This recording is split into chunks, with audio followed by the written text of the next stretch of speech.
जो हर जगह बात कर रहे हैं, आदरणीय प्रियंका गांधी जी सभी सभाओं में एक बात कह रहे हैं।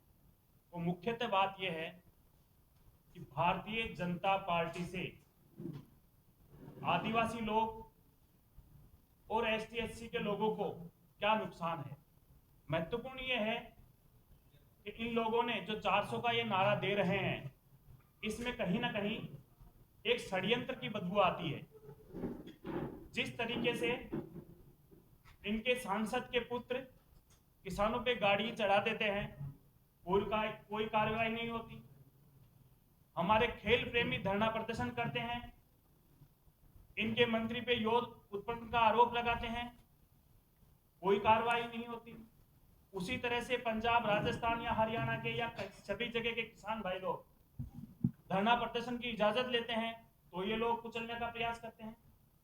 और तो और सबसे मोटा आंकड़ा मैं आप लोगों के सामने दे रहा हूं कि इन लोगों ने जो जल, जमीन और जंगल के लिए संघर्ष करने वाले हमारे प्यारे आदिवासी भाई लोग हैं, उनकी जमीन को हथियाने का कार्य करने लगे हैं।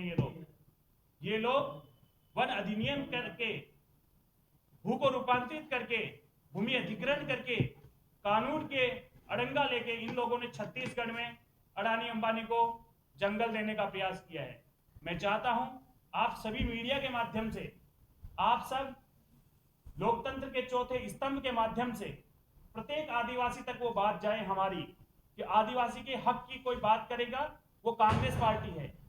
आज आप लोग देख रहे हैं हमारे आदिवासी, आप पिछले आंकड़ा उठा के देखेंगे 2020, 21, 22, 23 आदिवासी एसटी एससी के हक का जो पैसा होता है, जो इनके बच्चों को छात्रवृत्ति के रूप में मिलता है, जो इनके समाज कल्याण के लिए काम में आता है, वो लगभग 8 से 15% पैसा इनके लिए भारत सरकार को रिजर्व रखना होता है। आपको सुन के ताजुब होगा कि इन लोगों ने 4% पैसा भी रिजर्व नहीं रखा। ये हिंदुस्तान की विडंबना है, जहां भगवान बिरसा मुंडा की जमीन पे आने वाले कुछ दिन में माननीय प्रधानमंत्री जी यहां आ रहे हैं। मैं आपको माननीय प्रधानमंत्री जी की एक क्लिप आपको मीडिया के माध्यम से सुनाना चाहता हूं। फिर आगे आप लोग खुद आकलन कीजिए और जनता यहां की आकलन करेगी कि क्या इस तरह के व्यक्ति को समर्थन करने वाले या उनको वोट देना चाहिए क्या। साथियों, मैं बात करना चाहता हूं कर्नाटक की। कर्नाटक में जिस तरह से इनकी उज्ज्वला योजना फेल हुई, उसी तरह से इनको एक बहुत लाल प्यार करके एक प्रज्वल नाम के व्यक्ति को इन लोगों ने आरक्षण दिया, संरक्षण दिया, यहां तक कि यौन संरक्षण दिया। ये बहुत बड़ा, हिंदुस्तान के अंदर सबसे बड़ा यौन स्कैंडल है। मैं प्रधानमंत्री जी की सबसे पहले अपील आपको सुनाना चाहता हूं, जो अपील प्रधानमंत्री जी ने उस व्यक्ति के लिए, जो व्यक्ति दुराचारी है, जो व्यक्ति सत्ता के नशे में मदहोश है, जो व्यक्ति यौन शोषण के हिंदुस्तान में सबसे ज्यादा उसके प्रति क्लिप आई है, उस व्यक्ति की माननीय प्रधानमंत्री जी बड़े स्टेज से अगर अपील करते हैं तो ये हिंदुस्तान के देश का दुर्भाग्य है, ये हमारे जनता का दुर्भाग्य है। तो अब हमारे राजस्थान में एक कहावत है, चेत मान का चेत जमानु चेतन को आयो, मतलब अब समय आ गया है जागृति का। तो मैं आप लोगों को ये क्लिपिंग के माध्यम से अवगत करवाना चाहता हूं, बताना चाहता हूं।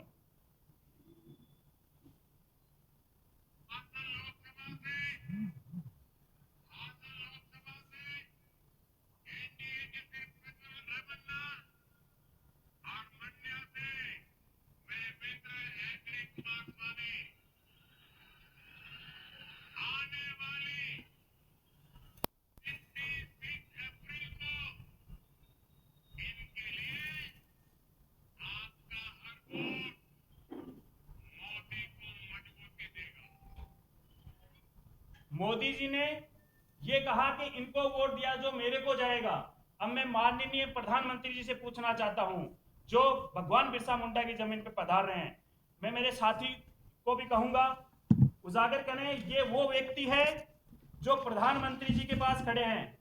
ये माननीय प्रधानमंत्री जी हैं और ये प्रज्वल जी है, जिन पे हिंदुस्तान में सबसे ज्यादा सेक्स स्कैंडल का आरोप लगा है। ये जो फोटो है ये सांसद की है। और सबसे बड़ी चीज, जनता के गरीब धन को डकारने वाले, जैसे हमारे साथी प्रभारी जी राकेश जी ने बताया था कि जनता के पैसों को डकारने वाले नीरव जी को भगा दिया इन्होंने। कई लोगों को यहां से धन दौलत लेके भगा दिया। ताजू की बात जब हुई, जब इलेक्शन होते ही एसआईटी गठित की और इन लोगों ने प्रज्वल को भी यहां से भगा दिया। मैं आशा करता हूं आप सबके माध्यम से हिंदुस्तान के लोकतंत्र की सुरक्षा करने के लिए, ये बहुत बड़ी चीज बोल रहा हूं, हिंदुस्तान का लोकतंत्र पूर्णतया खतरे में है अगर ये लोग वापस आ गए तो। इसलिए सभी लोग, मैं यहाँ कांग्रेस वासियों से, सभी आदिवासी लोगों से, सभी मेरे एसटी/एससी मजदूर भाइयों से, जनरल से, सबसे ओबीसी मूल वर्ग से सबसे निवेदन करता हूं कि हिंदुस्तान के लोकतंत्र को सुरक्षित रखने के लिए, आदिवासियों को खुद के हक के लिए, जल, जमीन और जंगल की सुरक्षा के लिए कांग्रेस पार्टी के समर्थन में ज्यादा से ज्यादा वोट करने की अपील करता हूं। चलिए, धन्यवाद।